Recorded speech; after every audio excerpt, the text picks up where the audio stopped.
burial of the dead. April is the cruelest month, breeding lilacs out of the dead land, mixing memory and desire, stirring dull roots with spring rain. Winter kept us warm, covering earth in forgetful snow, feeding a little life with dried tubers. Summer surprised us, coming over the Starnbergersee with a shower of rain. We stopped in the colonnade and went on in sunlight into the Hofgarten and drank coffee and talked for an hour. Bin gar keine Russin, Stamm aus Litauen, echt Deutsch. And when we were children, staying at the Archduke's, my cousin's, he took me out on a sled and I was frightened.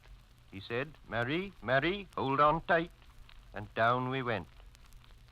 In the mountains, there you feel free. I read much of the night and go south in the winter. What are the roots that clutch? What branches grow out of this stony rubbish?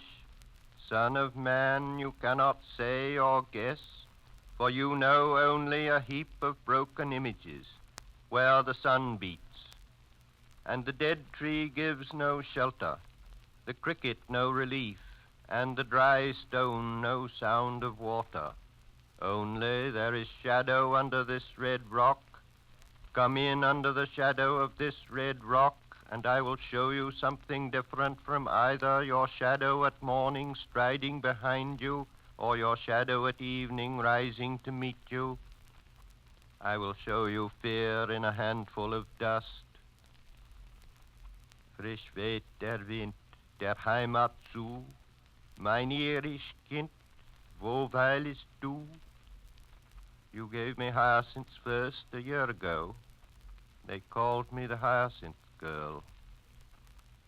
Yet, when we came back late from the Hyacinth Garden, your arms full and your hair wet, I could not speak, and my eyes failed. I was neither living nor dead, and I knew nothing. Looking into the heart of light, the silence. Öd und leer das Meer. Madame Sosostris, famous clairvoyante, had a bad cold. Nevertheless, is known to be the wisest woman in Europe with a wicked pack of cards. Here, said she, is your card, the drowned Phoenician sailor. Those are pearls that wear his eyes. Look. Here is Belladonna, the lady of the rocks, the lady of situations. Here is the man with 3 staves, and here the wheel. And here is the one-eyed merchant. And this card, which is blank, is something he carries on his back, which I am forbidden to see. I do not find the hanged man. Fear death by water. I see crowds of people walking round in a ring. Thank you. If you see dear Mrs. Equitone, tell her I bring the horoscope myself. One must be so careful these days. Unreal city. Under the brown fog of a winter dawn, a crowd flowed over London Bridge. So many I had not thought death had undone so many.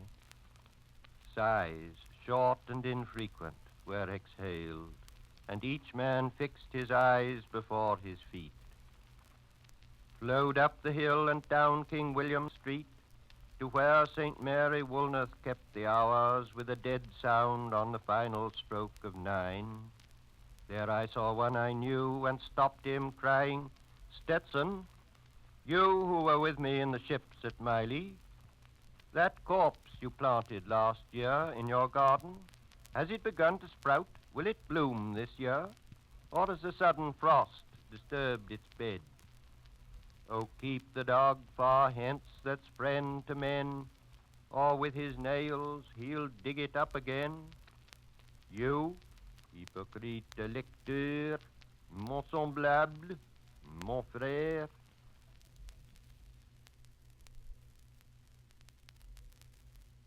A game of chess. The chair she sat in like a burnished throne glowed on the marble where the glass held up by standards wrought with fruited vines, from which a golden Cupidon peeped out. Another hid his eyes beneath his wing, doubled the flames of seven-branched candelabra, reflecting light upon the table as the glitter of her jewels rose to meet it from satin cases poured in rich profusion. In vials of ivory and colored glass, unstoppered, lurked her strange synthetic perfumes, unguent, powdered or liquid, troubled, confused, and drowned the sense in odors.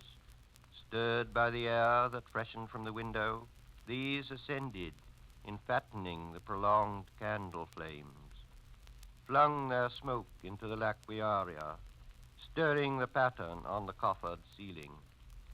Huge seawood fed with copper, burned green and orange, framed by the colored stone, in which sad light a carved dolphin swam.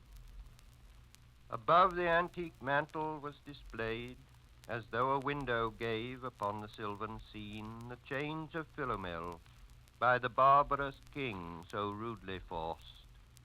Yet there the nightingale filled all the desert with inviolable voice, and still she cried, and still the world pursues, jug, jug, to dirty ears.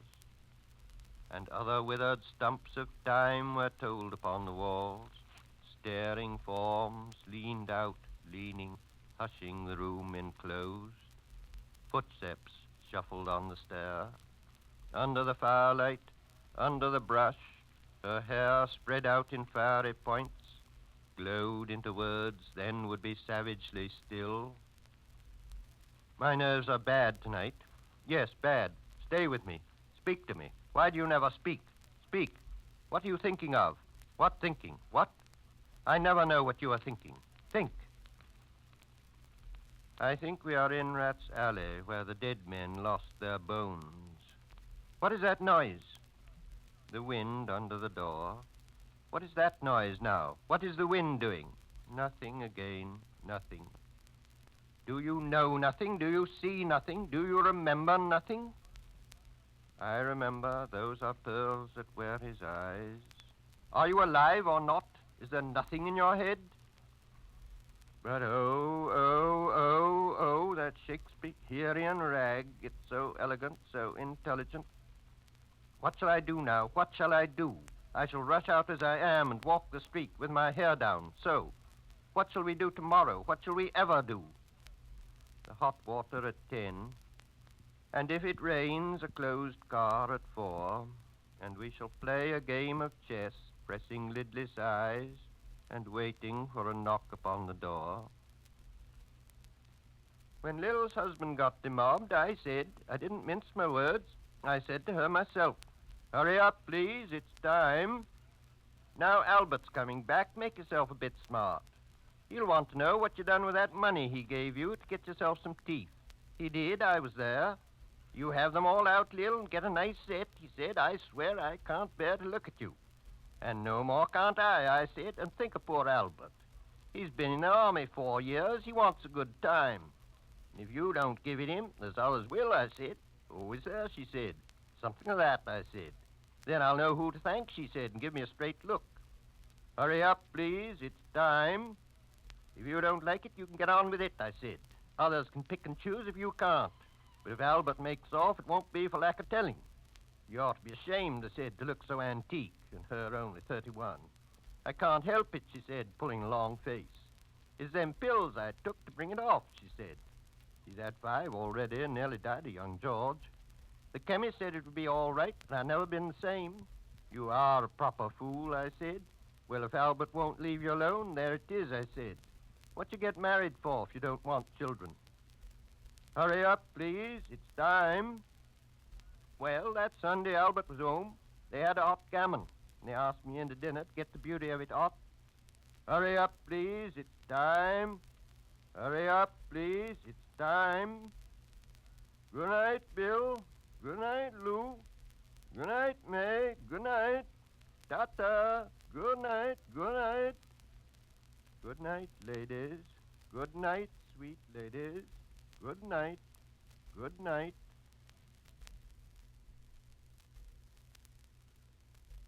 The Fire Sermon. The river's tent is broken. The last fingers of leaf clutch and sink into the wet bank. The wind crosses the brown land unheard. The nymphs are departed. Sweet Thames, run softly till I end my song. The river bears no empty bottles, sandwich papers, silk handkerchiefs, cardboard boxes, cigarette ends, or other testimony of summer nights. The nymphs are departed, and their friends, the loitering heirs of city directors, departed, have left no addresses. By the waters of Lehman I sat down and wept.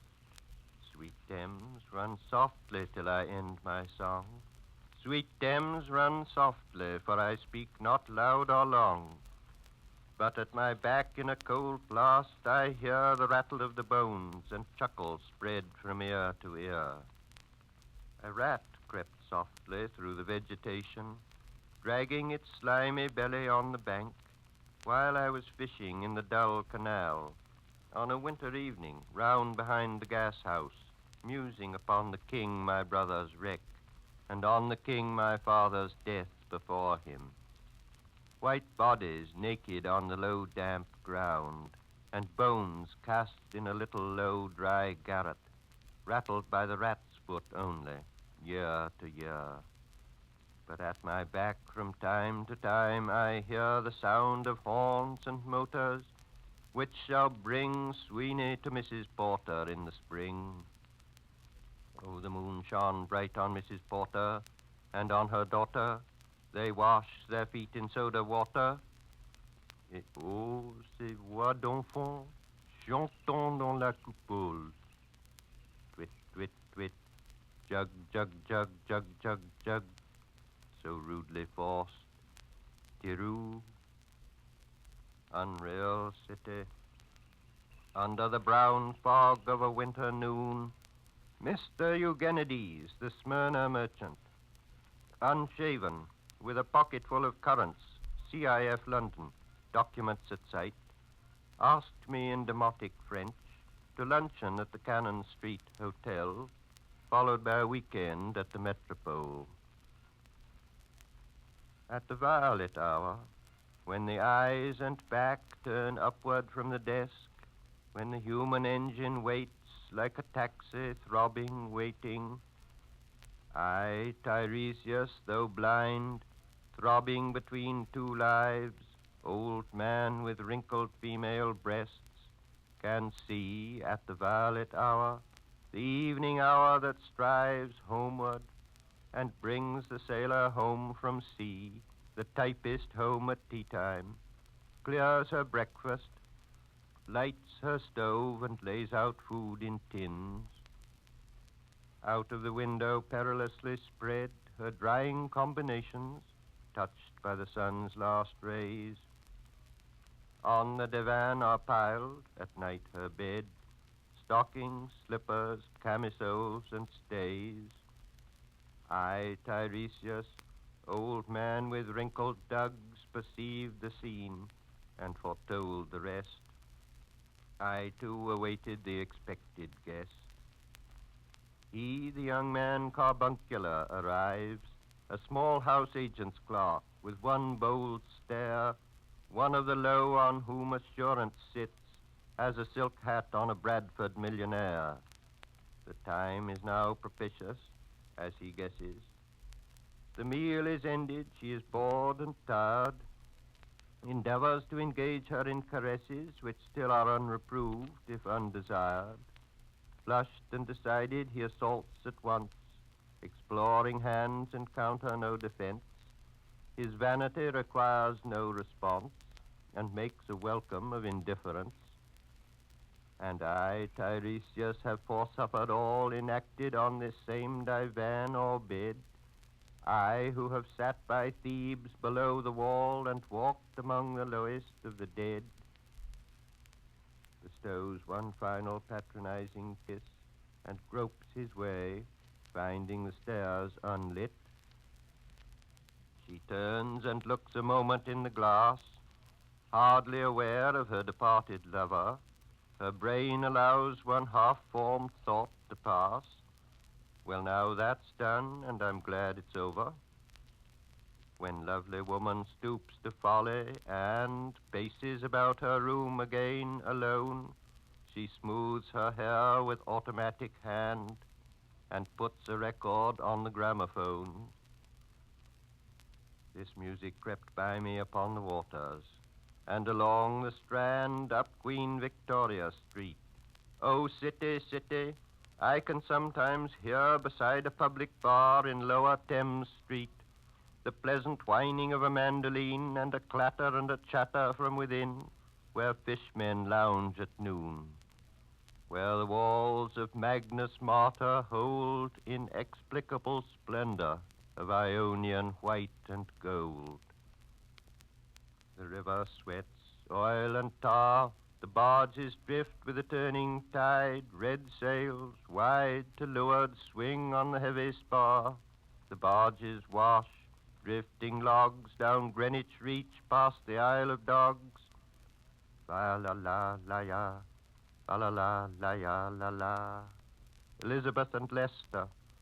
Beating oars, the stern was formed, the gilded shell, red and gold, the brisk swell, rippled both shores, southwest wind carried downstream the peal of bells, white towers, la-la-la-la-ya, la-la-la-la-ya-la-la. Trams and dusty trees. Highbury bore me, Richmond and Kew undid me.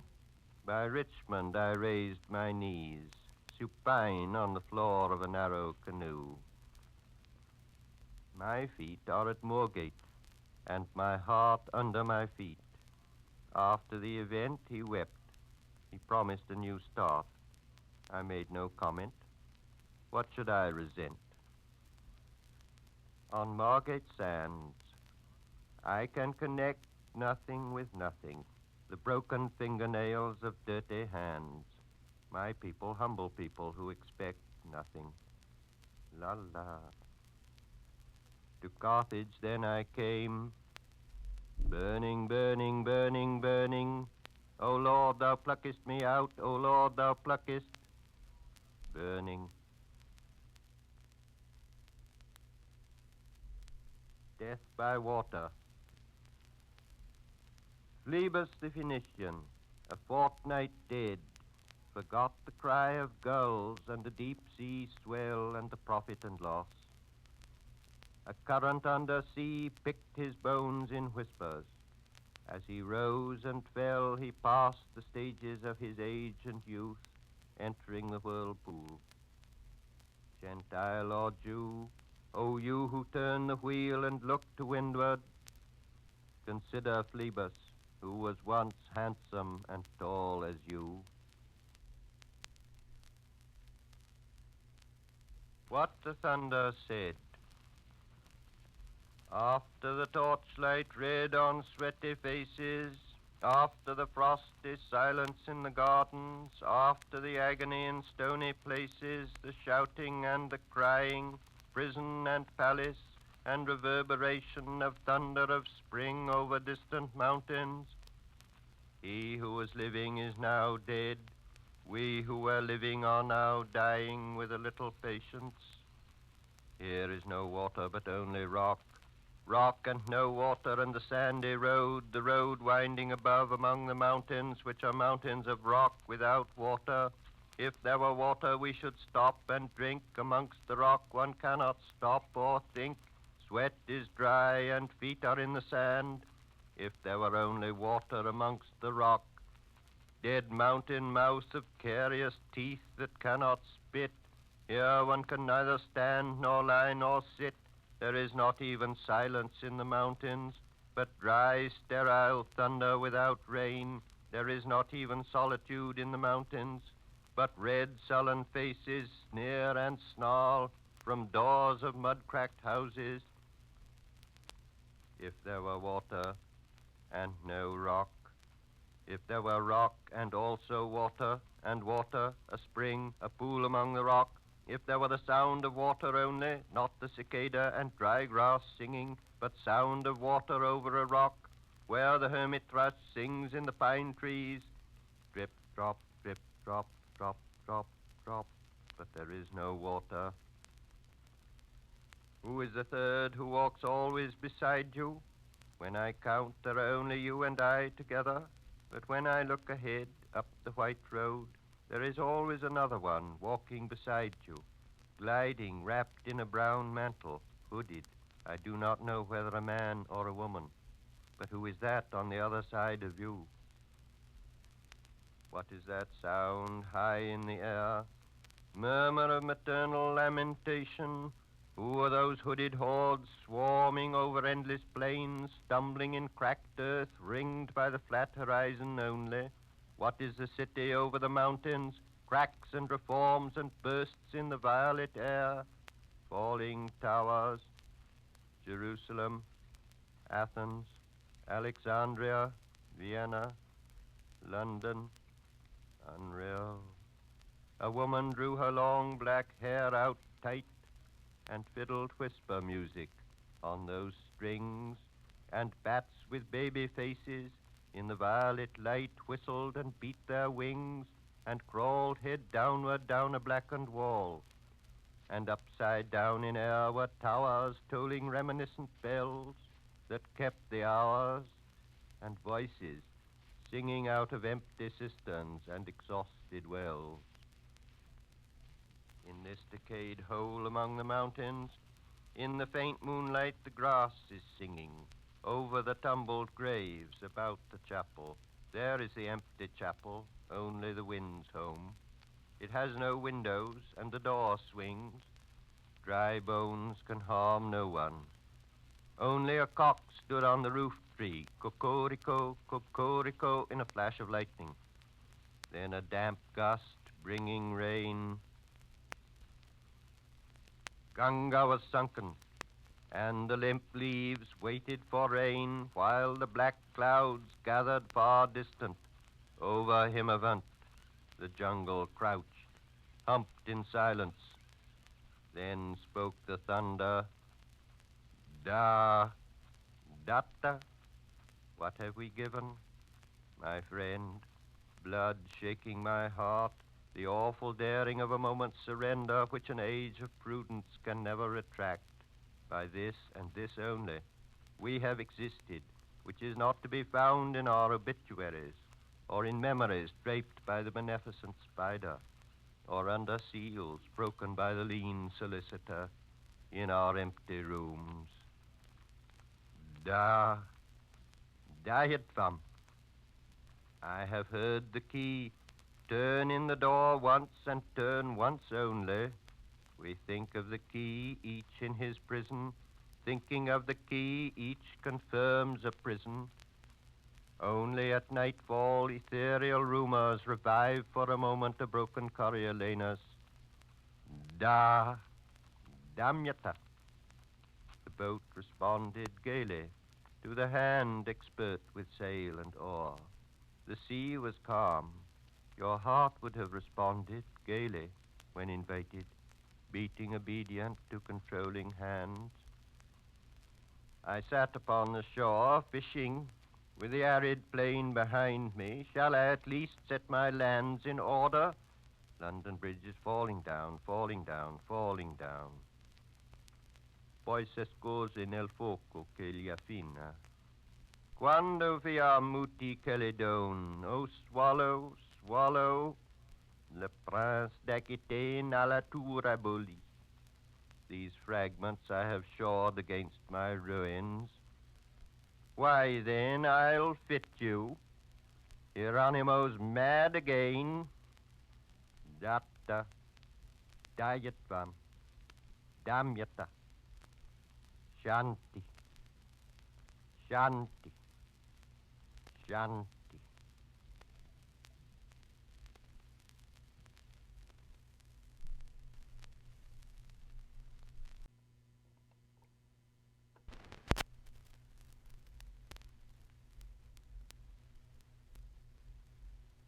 I rise in the dawn, and I kneel and blow, till the seed of the fire flicker and glow.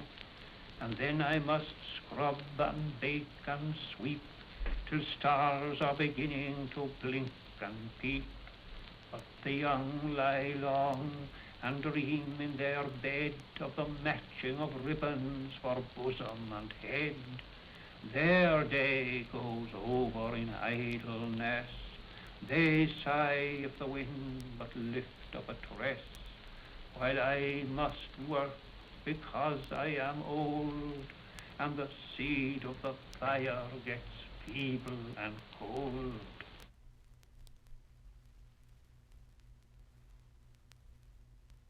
I will arise and go now and go to Innisfree, and a small cabin build there of clay and wattles made. 9 bean rows will I have there, a hive for the honey bee, and live alone in the bee-loud glade. And I shall have some peace there, for peace comes dropping slow, dropping from the vales of the morning to where the cricket sings. There midnight's all a glimmer, and noon a purple glow, and evening full of the linnet's wings. I will arise and go now, for always night and day I hear lake water lapping with low sounds by the shore, while I stand on the roadway or on the pavements grey. I hear it in the deep heart's core.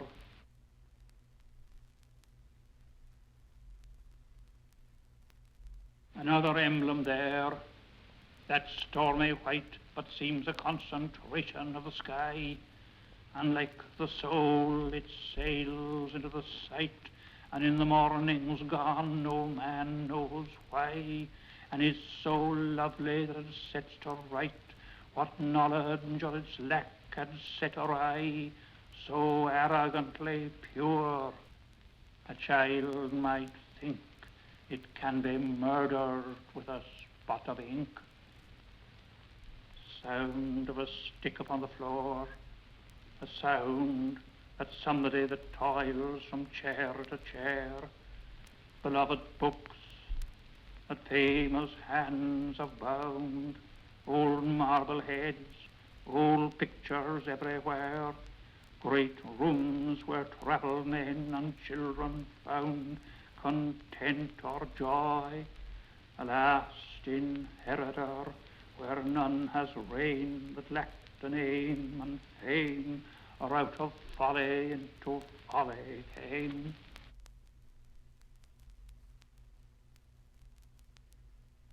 He disappeared in the dead of winter.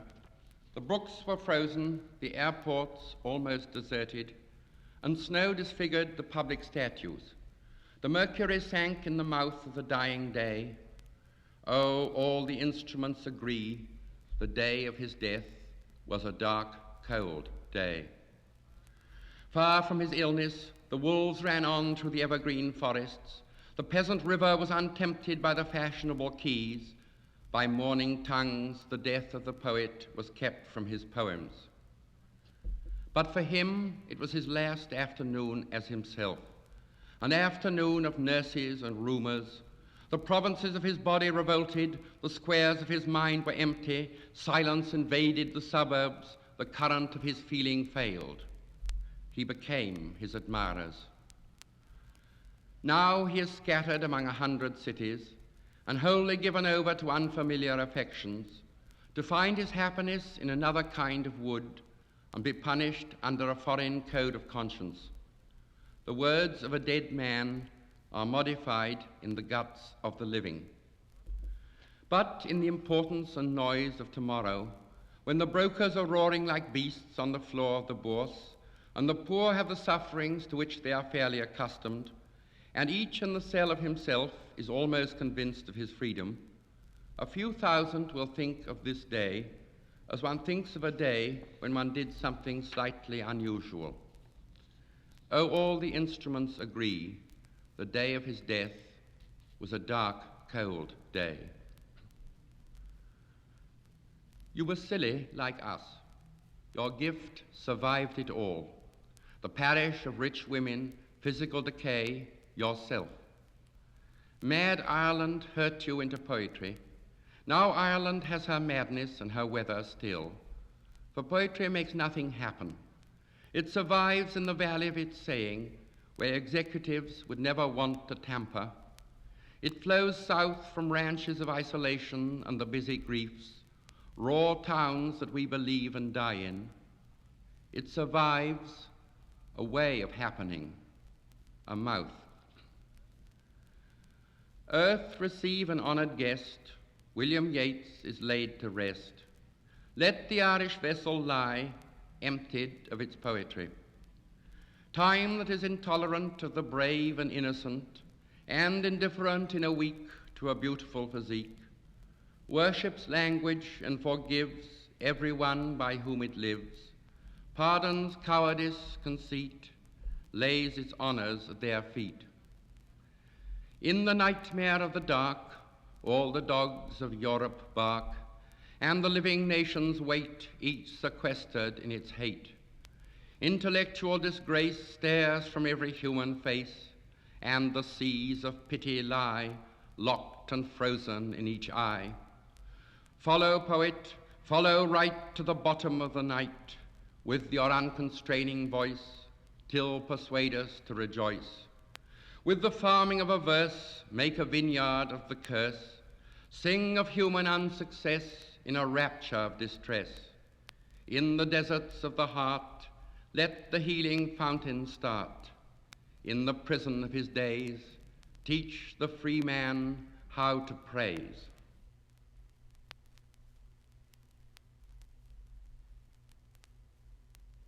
Still falls the rain, dark as the world of man, black as our loss, blind as the 1940 nails upon the cross. Still falls the rain, with a sound like the pulse of the heart that is changed to the hammer beat in the potter's field, and the sound of the impious feet on the tomb. Still falls the rain in the field of blood where the small hopes breed, and the human brain nurtures its greed, that worm with the brow of Cain. Still falls the rain at the feet of the starved man hung upon the cross. Christ, that each day, each night nails there, have mercy on us, on Dives and on Lazarus. Under the rain, the sore and the gold are as one. Still falls the rain, still falls the blood from the starved man's wounded side. He bears in his heart all wounds, those of the light that died, the last faint spark in the self-murdered heart, the wounds of the sad, uncomprehending dark, the wounds of the baited bear, the blind and weeping bear whom the keepers beat, on his helpless flesh, the tears of the hunted hare. Still falls the rain, then, oh, I leap up to my God, who pulls me down. See, see where Christ's blood streams in the firmament. It flows from the brow we nailed upon the tree, deep to the dying, to the thirsting heart that holds the fires of the world, dark smirched with pain, as Caesar's laurel crown. Then sounds the voice of one who, like the heart of man, was once a child who among beasts has lain. Still do I love, still shed my innocent light, my blood for thee.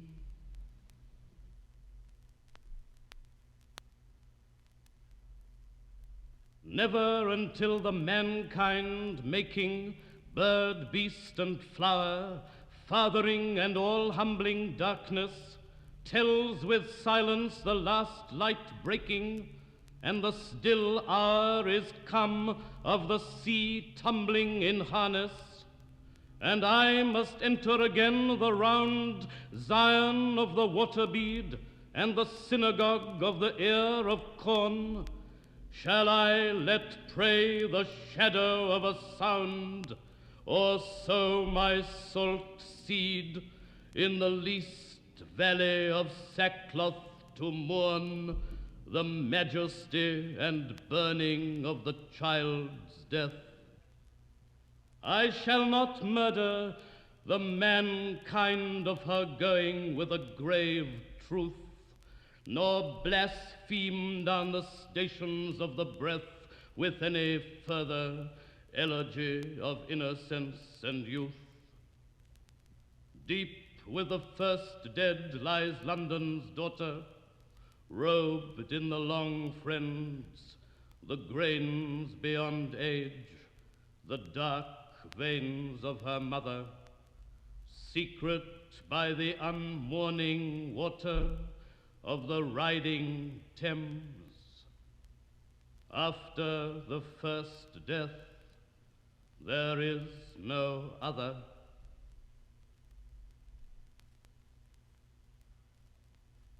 Now as I was young and easy under the apple boughs about the lilting house, and happy as the grass was green, the night above the dingle starry, time let me hail and climb, golden in the heydays of his eyes.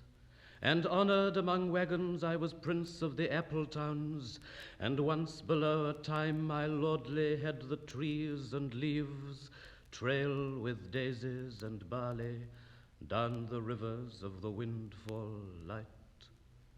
And as I was green and carefree, famous among the barns about the happy yard, and singing as the farm was home in the sun that is young once only, time let me play and be golden in the mercy of his means.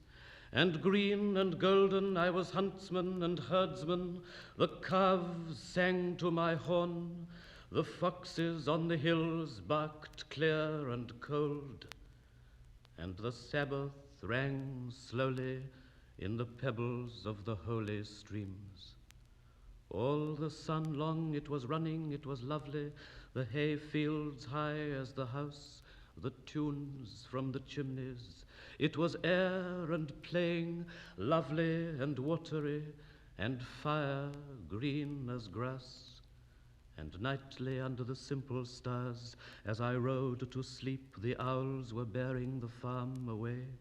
All the moon long I heard, blessed among stables, the night jars flying with the ricks, and the horses flashing into the dark.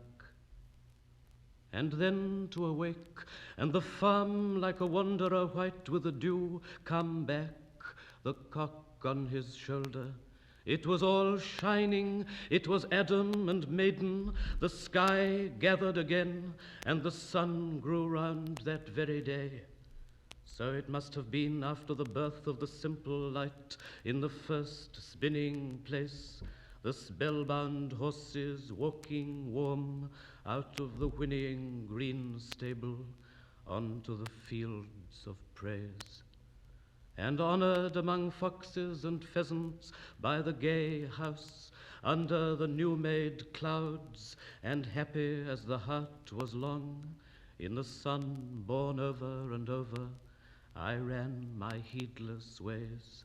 My wishes raced through the house-high hay, and nothing I cared at my sky-blue trades that time allows in all his tuneful turning, so few and such morning songs before the children green and golden follow him out of grace. Nothing I cared in the lamb-white days that time would take me up to the swallow-thronged loft by the shadow of my hand in the moon that is always rising, nor that riding to sleep I should hear him fly with the high fields and wake to the farm forever fled from the childless land.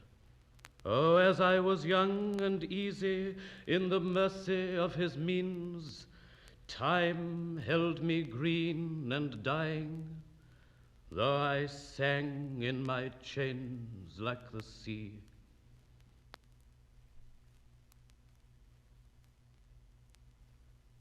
Among these turfstacks graze no iron horses, such as stalk, such as champ in towns and the soul of crowds. Here is no mass production of neat thoughts, no canvas shrouds for the mind, nor any black hearses. The peasant shambles on his boots like hooves, without thinking at all or wanting to run in grooves. But those who lack the peasant's conspirators, the tawny mountain, the unregarded buttress, will feel the need of a fortress against ideas and against the shuddering, insidious shock of the theory vendors, the little sardine men crammed in a monster toy, who tilt their aggregate beast against our crumbling Troy. For we are obsolete who like the lesser things, who play in corners with looking-glasses and beads. It is better we should go quickly, go into Asia or any other tunnel where the world recedes, or turn blind wantons like the gulls who scream, and rip the edge off any ideal or dream.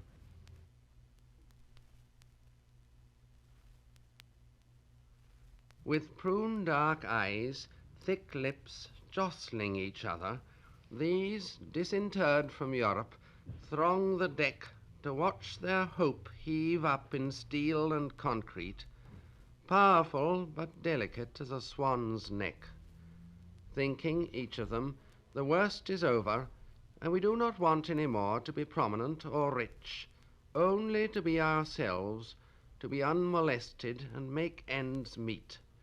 An ideal, surely, which here, if anywhere, is feasible. Their glances, like wavering antennae, feel around the sliding limber towers of Wall Street, and count the numbered docks, and gingerly steal into the hinterland of their own future, behind this excessive annunciation of towers, tracking their future selves through a continent of strangeness. The liner moves to the magnet, the quay flowers with faces of people's friends, but these are mostly friendless, and all they look to meet is a secretary who holds his levy among ledgers, tells them to take a chair and wait. And meanwhile the city will go on, regardless of any new arrival, trains like prayers radiating from stations haughty as cathedrals, tableaus of spring in milliners' windows, great affairs being endorsed on a vulcanite table, lines of washing, feebly garish among grimy brick and dour iron fire escapes. Barrows of cement are rumbling up airy planks. A florist adds a flower to a bouquet that is bound for somebody's beloved or for someone ill. In a sombre boardroom, great problems wait to be solved or shelved. The city goes on, but you will probably find, must wait till something or other turns up. Something or other becomes an expected angel from the sky, but do not trust the sky. The blue that looks so candid is non-committal, frigid as a harlot's eye. Gangways, the hand-clasp of the land, the resurrected, the brisk or resigned Lazaruses who want another chance go trooping ashore, but chances are dubious, fate is stingy, recalcitrant, and officialdom greets them blankly as they fumble their foreign-looking baggage. They still feel the movement of the ship, while through their imagination the known and the unheard of constellations wheel.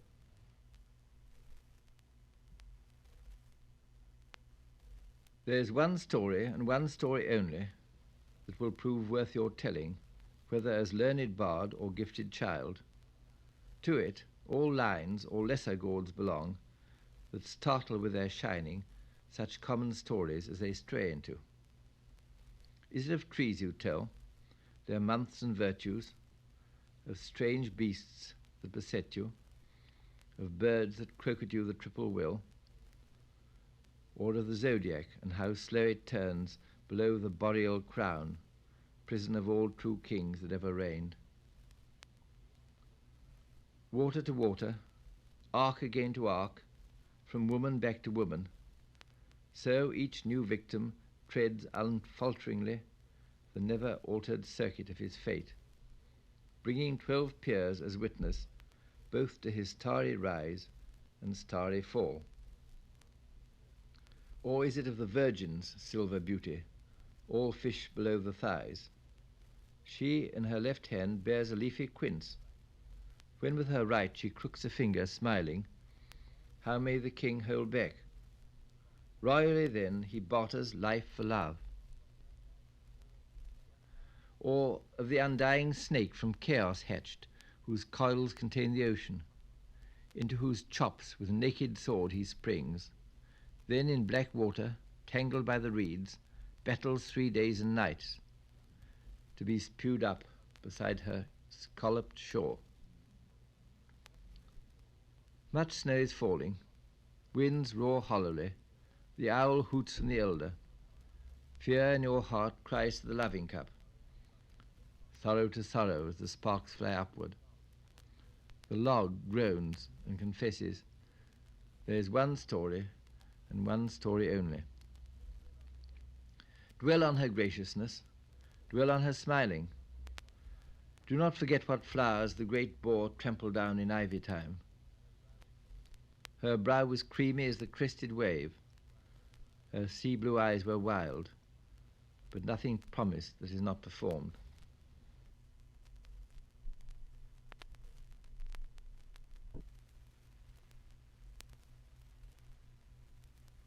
If I told him, would he like it? Would he like it if I told him? Would he like it? Would Napoleon? Would Napoleon? Would Napoleon if I told him? If I like it if I told him? If I told him? If Napoleon? Would he Napoleon if I told him? If I told him if Napoleon? If Napoleon? If I told him? If I told him, would he like it? Would he like it if I told him? Now, not now, and now. Now, exactly as kings, feeling full for it, exactitude as kings. So to beseech you as full as for it, exactly or as kings. Shutters shut and open, so do queens. Shutters shut and shutters, and so shutters shut and shutters, and so shutters, and so shutters shut, and so shutters shut, and shutters, and so shutters shut, and so, and also, and also, and so, and so, and also. Exact resemblance to exact resemblance, the exact resemblance as exact as a resemblance. Exactly as resembling, exactly resembling, exactly in resemblance, exactly a resemblance, exactly and resemblance. For this is so because. Now actively repeat it all, now actively repeat it all, now actively repeat it all. Have hold and hear, actively repeat it all. I judge, as a resemblance to him. Who comes first? Napoleon the first. Who comes two? Coming two. Who goes there? As they go, they share. Who shares all? All is as yet or as yet. Now to date, now and date and the date. Who came first? Napoleon at first. Who came first? Napoleon the first. Who came first? Napoleon first. Presently. Exactly do they do. First exactly. Exactly do they do too. First exactly. And first exactly. Exactly do they do. And first exactly and exactly. And do they do. At first exactly and first exactly. And do they do. The first exactly.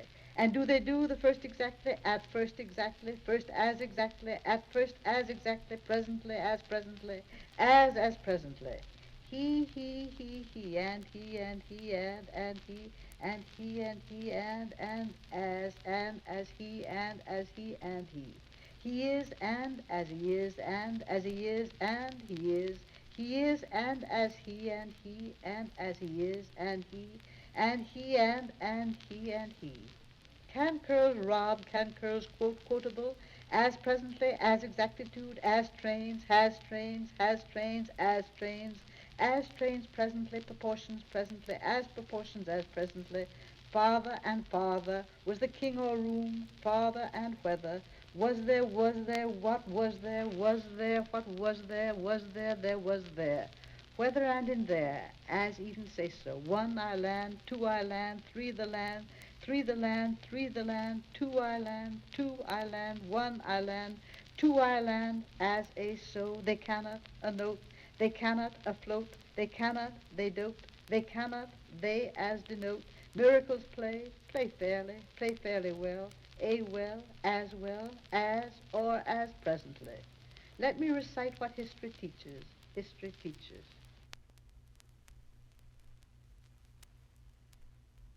It is colder now. There are many stars. We are drifting north by the Great Bear. The leaves are falling. The water is stone in the scooped rocks. To southward, red sun, gray air. The crows are slow on their crooked wings. The jays have left us.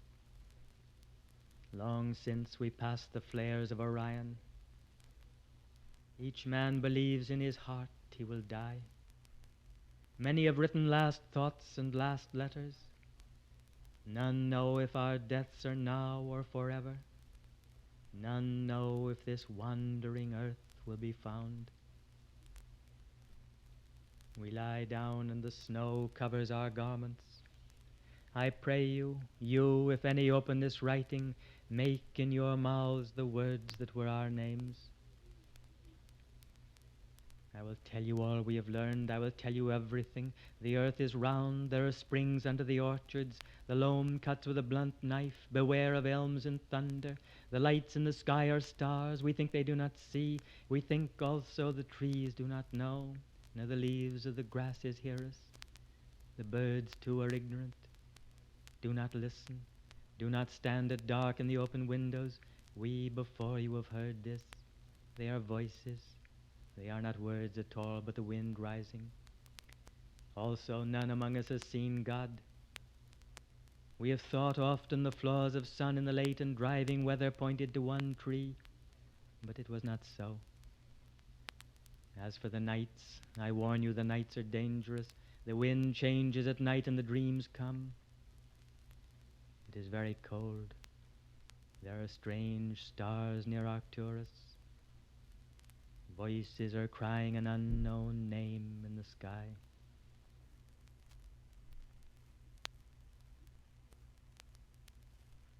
What if a much of a which of a wind gives the truth to summer's lie, bloodies with dizzying leaves the sun, and yanks immortal stars awry? Blow king to beggar and queen to seem, blow friend to fiend, blow space to time. When skies are hanged and oceans drowned, the single secret will still be man. What if a keen of a lean wind flays screaming hills with sleet and snow, strangles valleys by ropes of thing, and stifles forests in white ago? Blow hope to terror, blow seeing to blind, blow pity to envy and soul to mind.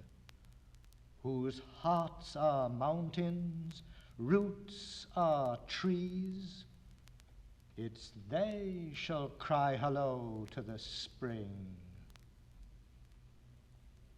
What if a dawn of a doom of a dream bites this universe in two, peels forever out of his grave and sprinkles nowhere with me and you?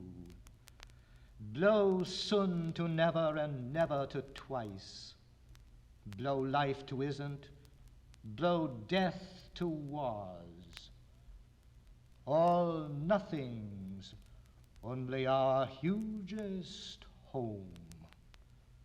The most who die, the more we live.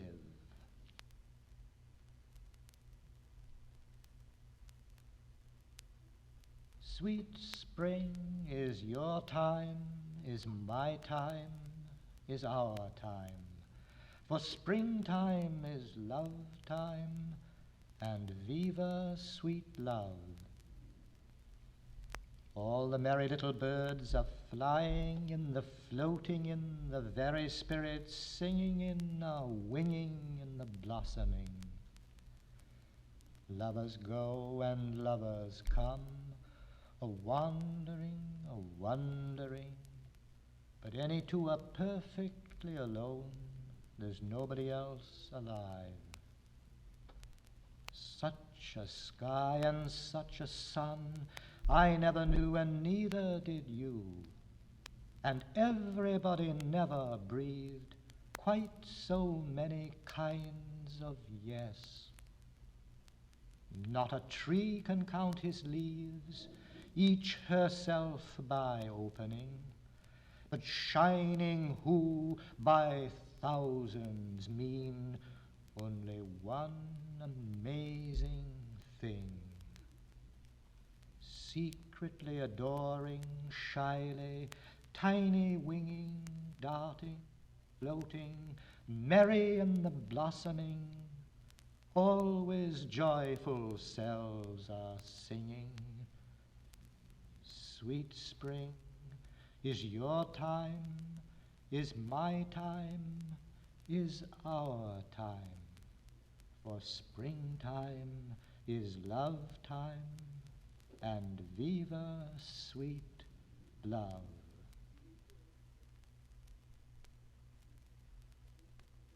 What is our innocence?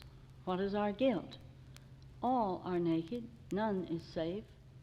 And whence is courage, the unanswered question, the resolute doubt, dumbly calling, deafly listening, that in misfortune even death encourages others, and in its defeat stirs the soul to be strong.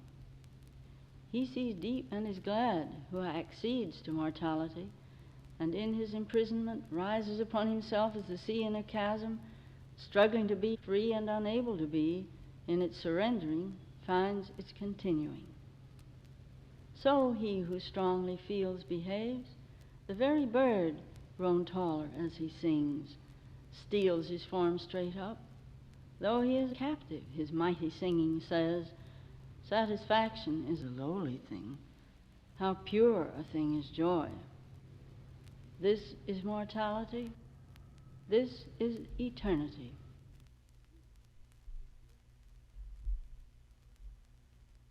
Slowly the poison the whole bloodstream fills. It is not the effort nor the failure tires. The waste remains and kills. It is not your system or clear sight that mills down small to the consequence a life requires. Slowly the poison the whole bloodstream fills. They bled an old dog dry, yet the exchange rills of young dog blood gave but a month's desires. The waste remains and kills. It is the Chinese tombs and the slag hills usurp the soil, and not the soil retires. Slowly the poison the whole bloodstream fills. Not to have fire is to be a skin that shrills. The complete fire is death. From partial fires the waste remains and kills. It is the poems you have lost, the ills from missing dates at which the heart expires. Slowly the poison the whole bloodstream fills. The waste remains and kills.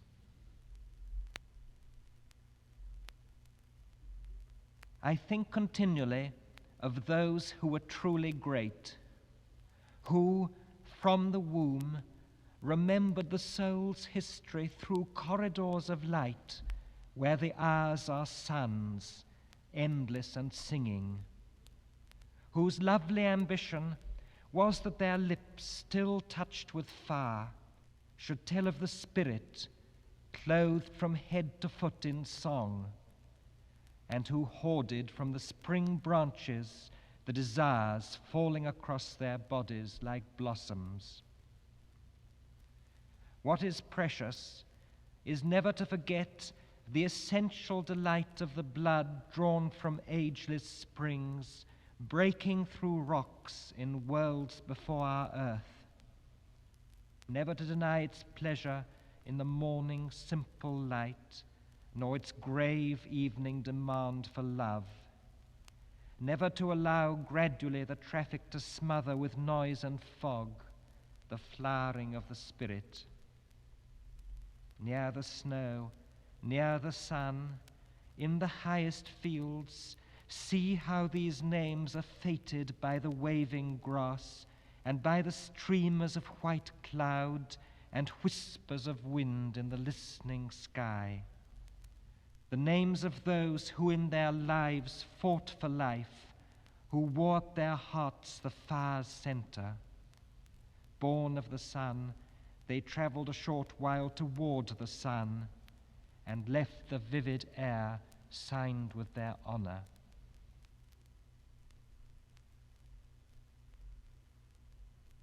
There are some days the happy ocean lies like an unfingered harp below the land. Afternoon gilds all the silent wires into a burning music for the eyes. On mirrors flashing between fine-strung fires, the shore, heaped up with roses, horses, spars, wanders on water, walking above ribbed sand. The motionlessness of the hot sky towers, and a sigh like a woman's from inland brushes the instrument with shadowing hand, drawing across its wires some gull's sharp cries, or bell, or shout from distant hedged-in showers. These, deep as anchors, the hushing wave buries. Then from the shore 2 zigzag butterflies, like errant dog roses, cross the bright strand, spiraling over sea in foolish jars, until they fall into reflected skies. They drown. Fishermen understand such wings sunk in such ritual sacrifice, recalling legends of undersea drowned cities. What voyagers, oh, what heroes, flamed like powers with helmets plumed, have set forth from some island, and them the sea engulfed. Their eyes, contorted by the cruel waves' desires, glitter with coins through tide scarcely scanned, while above them that harp assumes their size.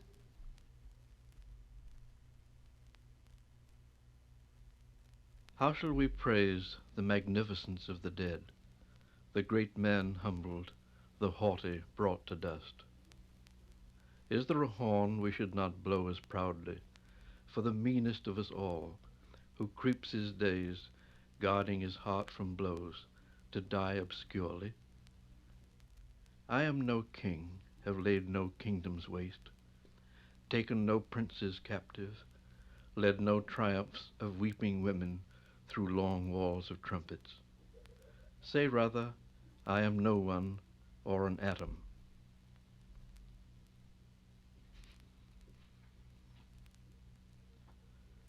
Say rather, 2 great gods in a vault of starlight play ponderingly at chess, and at the game's end one of the pieces, shaken, falls to the floor and runs to the darkest corner, and that piece, forgotten there, left motionless, is I. Say that I have no name, no gifts, no power, am only one of millions, mostly silent, one who came with eyes and hands and a heart, looked on beauty and loved it, and then left it. Say that the fates of time and space obscured me, led me 1,000 ways to pain, bemused me, wrapped me in ugliness, and like great spiders dispatched me at their leisure. Well, what then? Should I not hear, as I lie down in dust, the horns of glory blowing above my burial? Morning and evening opened and closed above me. Houses were built above me, trees let fall yellowing leaves upon me, hands of ghosts. Rain has showered its arrows of silver upon me, seeking my heart.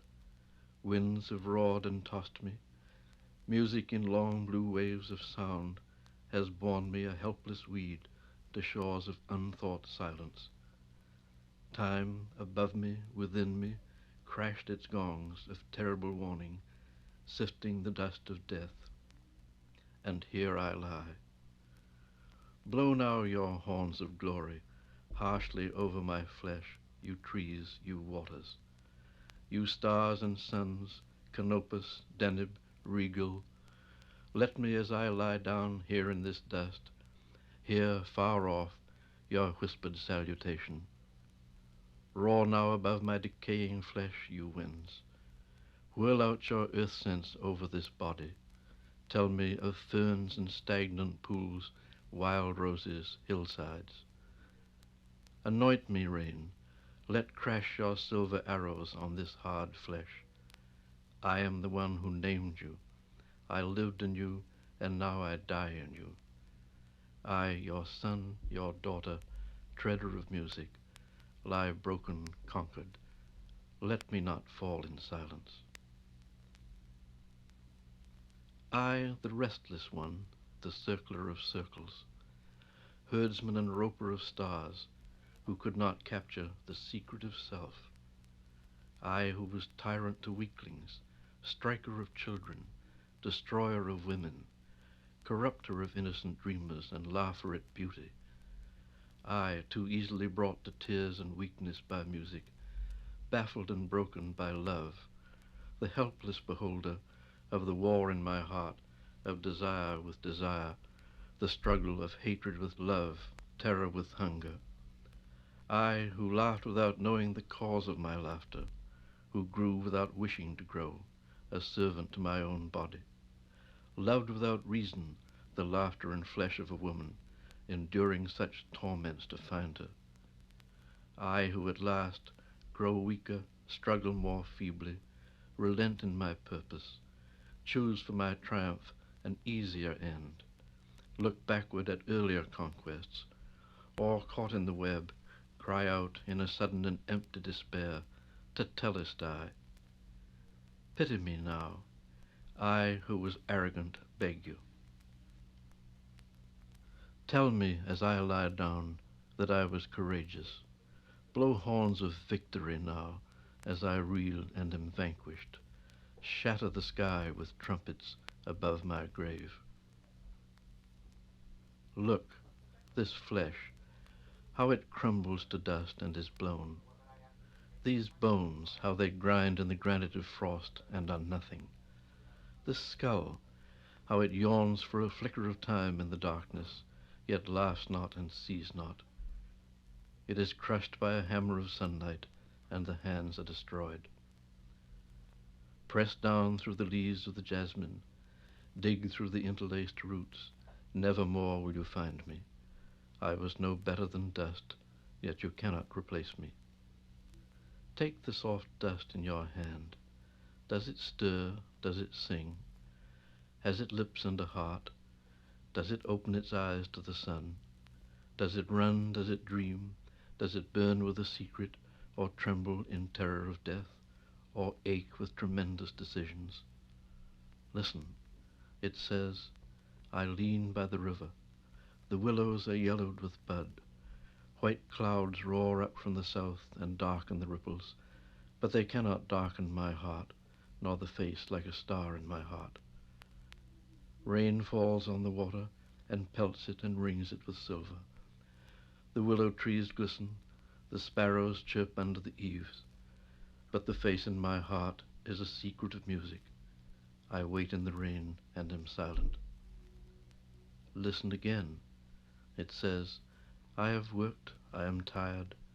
The pencil dulls in my hand. I see through the window walls upon walls of windows with faces behind them. smoke floating up to the sky, and ascension of seagulls. I am tired. I have struggled in vain. My decision was fruitless. Why then do I wait, with darkness so easy at hand? But tomorrow, perhaps, I will wait and endure till tomorrow. Or again, it is dark, the decision is made. I am vanquished by terror of life.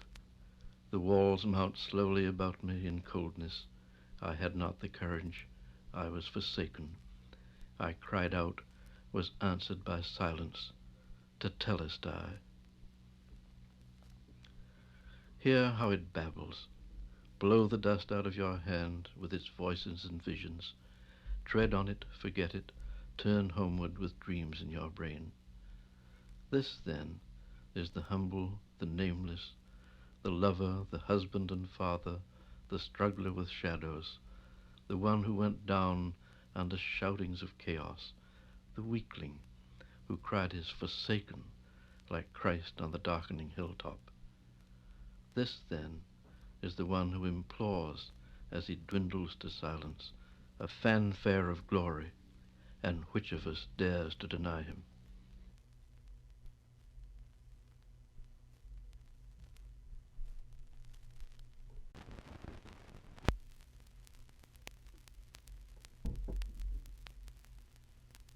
When I see birches bent to left and right across the lines of straighter, darker trees, I like to think some boy's been swinging them. But swinging doesn't bend them down to stay as ice storms do. Often you must have seen them loaded with ice a sunny winter morning after a rain. They click upon themselves as the breeze rises and turn many-colored as the stir cracks and crazes their enamel. Soon the sun's warmth makes them shed crystal shells, shattering and avalanching on the snow crust. Such heaps of broken glass to sweep away, you'd think the inner dome of heaven had fallen. They're dragged to the withered bracken by the load, and they seem not to break, though once they're bowed so low for long, they never right themselves. You may see their trunks arching in the woods years afterward, trailing their leaves on the ground like girls on hands and knees that throw their hair before them over their heads to dry in the sun. But I was going to say, when truth broke in with all her matter of fact about the ice storm, I should prefer to have had some boy bend them as he went out or in to fetch the cows, some boy too far from town to learn baseball, whose only play was what he found himself, summer or winter, and could play alone. One by one he subdued his father's trees by riding them down over and over again until he took the stiffness out of them, and not one but hung limp. Not one was left for him to conquer. He learned all there was to learn about not launching out too soon and so not carrying the tree away clear to the ground. He always kept his poise to the top branches, climbing carefully with the same pains you used to fill a cup up to the brim and even above the brim. Then he flung outward, feet first with a swish, kicking his way down through the air to the ground. So was I once myself a swinger of birches, and so I dream of going back to be. It's when I'm weary of considerations and life is too much like a pathless wood where your face burns and tickles with the cobwebs broken across it, and one eye is weeping from a twig's having lashed across it open. I'd like to get away from earth a while and then come back to it and begin over. May no fate willfully misunderstand me and half grant what I wish and snatch me away not to return. Earth's the right place for love. I don't know where it's likely to go better.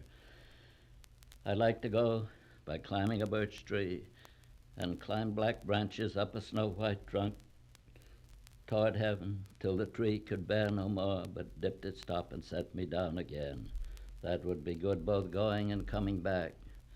One could do worse than be a swinger of birches.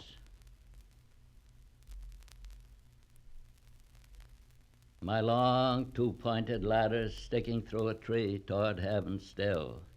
And there's a barrel that I didn't fill beside it, and there may be 2 or 3 apples I didn't pick up on some bough. But I am done with apple picking now. Essence of winter sleep is on the night, the scent of apples. I am drowsing off. I cannot rub the strangeness from my sight I got from looking through a pane of glass I skimmed this morning from the drinking trough and held against the world of hoary grass. It melted, and I let it fall and break, but I was well upon my way to sleep before it fell, and I could tell what form my dreaming was about to take. Magnified apples appear and disappear, stem end and blossom end, and every fleck of russet showing clear. My instep arch not only keeps the ache, it keeps the pressure of a ladder round. I feel the ladder sway as the boughs bend, and I keep hearing from the cellar bin the rumbling sound of load on load of apples coming in, for I have had too much of apple picking. I am overtired of the great harvest I myself desired.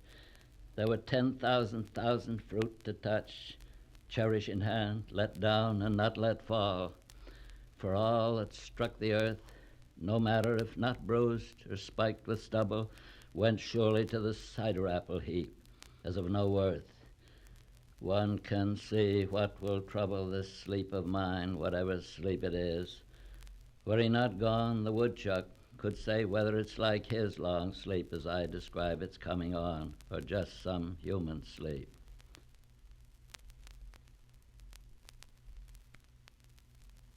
The sea will wash in, but the rocks, jagged ribs riding the cloth of foam, or a knob or pinnacles with gannets, are the stubborn man. He invites the storm. He lives by it, instinct with fears that are not fears, but prickles of ecstasy, a secret liquor, a fire that inflames his blood to coldness, so that the rocks seem rather to leap at the sea than the sea to envelop them. They strain forward to grasp ships, or even the sky itself that bends down to be torn upon them, to which he says, "It is I who am the rocks. Without me nothing laughs."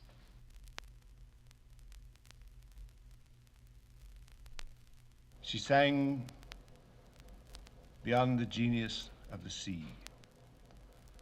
The water never formed to mind or voice, like a body, holy body, fluttering its empty sleeves, and yet its mimic motion made constant cry, caused constantly a cry that was not ours, although we understood, inhuman, of the veritable ocean. The sea was not a mask, no more was she.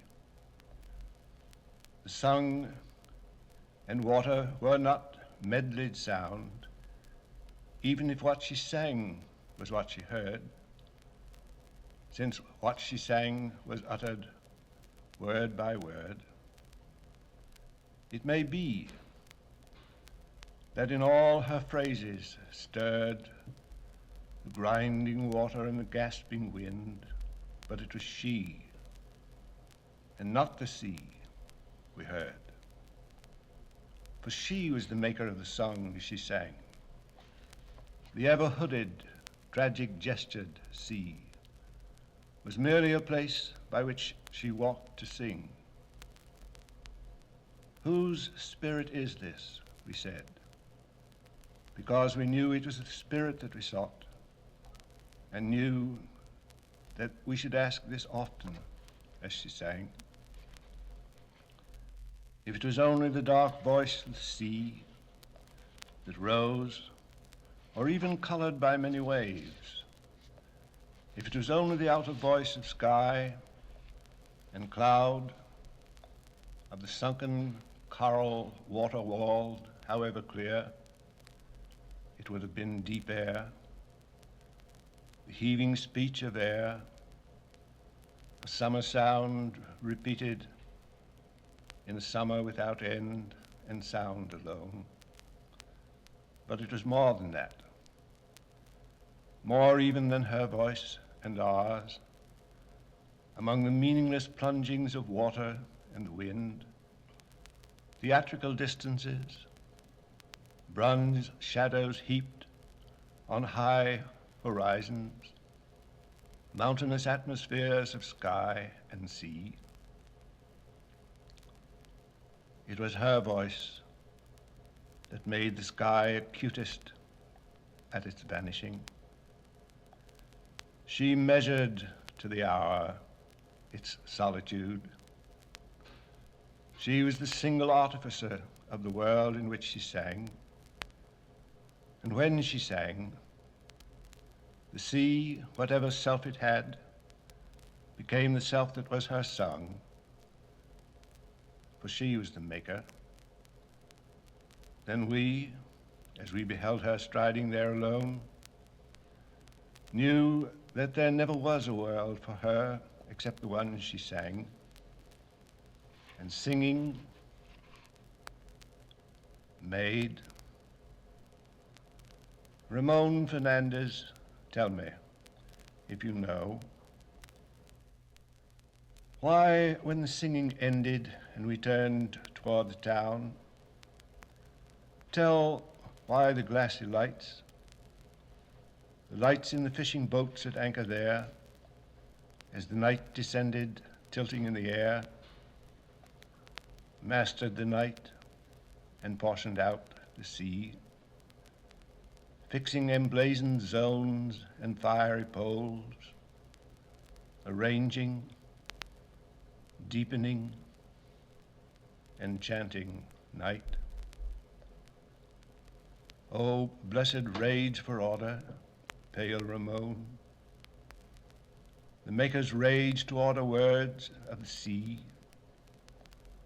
words of the fragrant portals, dimly starred, and of ourselves and of our origins, in ghostlier demarcations,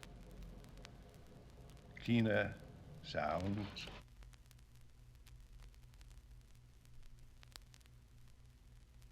In June, amid the golden fields, I saw a groundhog lying dead. Dead lay he, my senses shook, and mind outshot our naked frailty. There, lowly in the vigorous summer, his form began its senseless change, and made my senses waver dim, seeing nature ferocious in him. Inspecting close his maggot's might, and seething cauldron of his being, half with loathing, half with a strange love, I poked him with an angry stick. The fever arose, became a flame, and vigor circumscribed the skies, immense energy in the sun, and through my frame a sunless trembling. My stick had done nor good nor harm.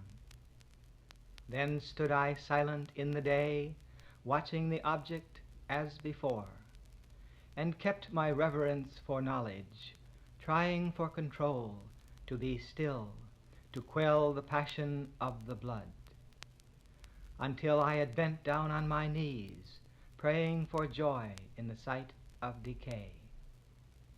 And so I left, and I returned in autumn strict of eye, to see the sap gone out of the groundhog, but the bony, sodden hulk remained. But the year had lost its meaning, and in intellectual chains I lost both love and loathing, mured up in the wall of wisdom. Another summer took the fields again, massive and burning, full of life, but when I chanced upon the spot, there was only a little hair left, and bones bleaching in the sunlight, beautiful as architecture. I watched them like a geometer, and cut a walking stick from a birch. It has been 3 years now. There is no sign of the groundhog. I stood there in the whirling summer, my hand capped a withered heart, and thought of China and of Greece, of Alexander in his tent, of Montaigne in his tower, of Saint Teresa in her wild lament.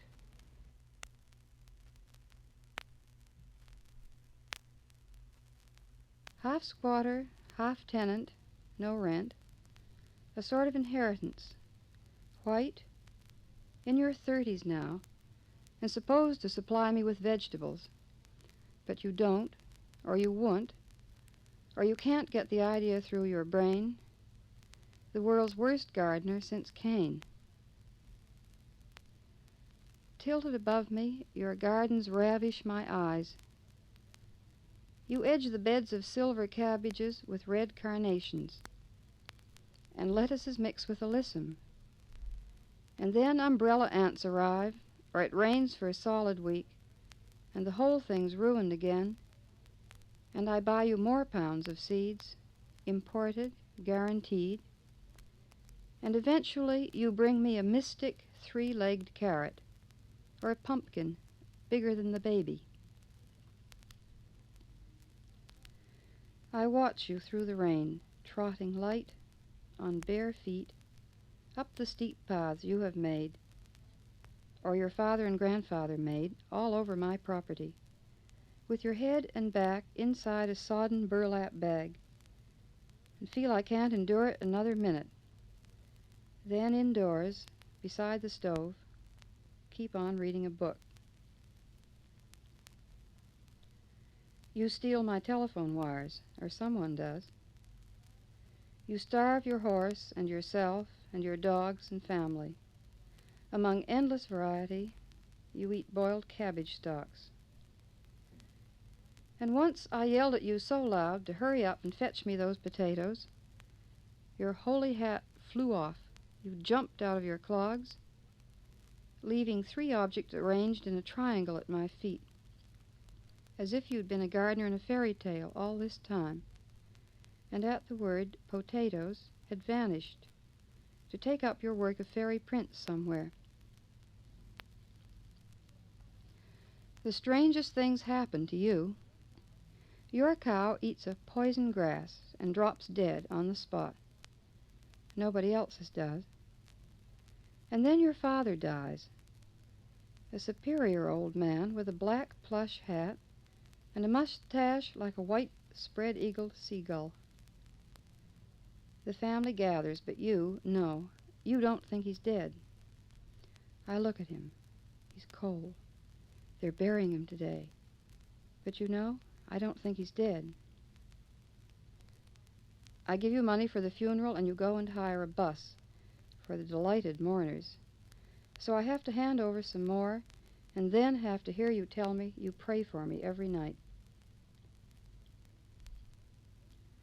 And then you come again, sniffing and shivering, hat in hand, with that wistful face, like a child's fistful of bluets or white violets, improvident as the dawn, and once more I provide for a shot of penicillin down at the pharmacy, or one more bottle of electrical baby syrup. Or briskly you come to settle what we call our accounts, with 2 old copybooks, one with flowers on the cover, the other with a camel. Immediate confusion. You've left out the decimal points. Your columns stagger, honeycombed with zeros. You whisper conspiratorially. The numbers mount to millions. Account books, they are dream books. In the kitchen, we dream together how the meek shall inherit the earth, or several acres of mine. With blue sugar bags on their heads, carrying your lunch, your children scuttle by me like little moles above ground, or even crouch behind bushes as if I were out to shoot them. Impossible to make friends, so each will grab at once for an orange or a piece of candy. Twined in wisps of fog, I see you all up there, along with Formoso, the donkey who brays like a pump gone dry, then suddenly stops. All just standing, staring off into fog and space. Or coming down at night, in silence, except for hoofs. In dim moonlight, the horse of Hermoso stumbling after. Between us float a few big, soft, pale blue, sluggish fireflies, the jellyfish of the air. Patch upon patch upon patch, your wife keeps all of you covered. She has gone over and over, forearmed is forewarned, your pair of bright blue pants with white thread, and these days your limbs are draped in blueprints. You paint, heaven knows why, the outside of the crown and brim of your straw hat. Perhaps to reflect the sun, or perhaps when you were small, your mother said, Manuelzinho, one thing, be sure you always paint your straw hat. One was gold for a while, but the gold wore off like plate. One was bright green. Unkindly, I called you Chlorophyll Kid. My visitors thought it was funny. I apologize here and now. You helpless, foolish man.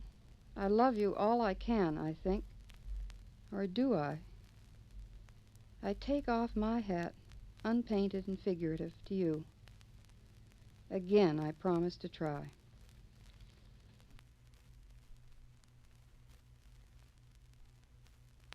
The eyes open to a cry of pulleys, and spirited from sleep the astounded soul hangs for a moment bodiless and simple as false dawn. Outside the open window, the morning air is all awash with angels. Some are in bed sheets, some are in blouses, some are in smocks, but truly there they are. Now they are rising together in calm swells of halcyon feeling, filling whatever they wear with the deep joy of their impersonal breathing. Now they are flying in place, conveying the terrible speed of their omnipresence, moving and staying like white water.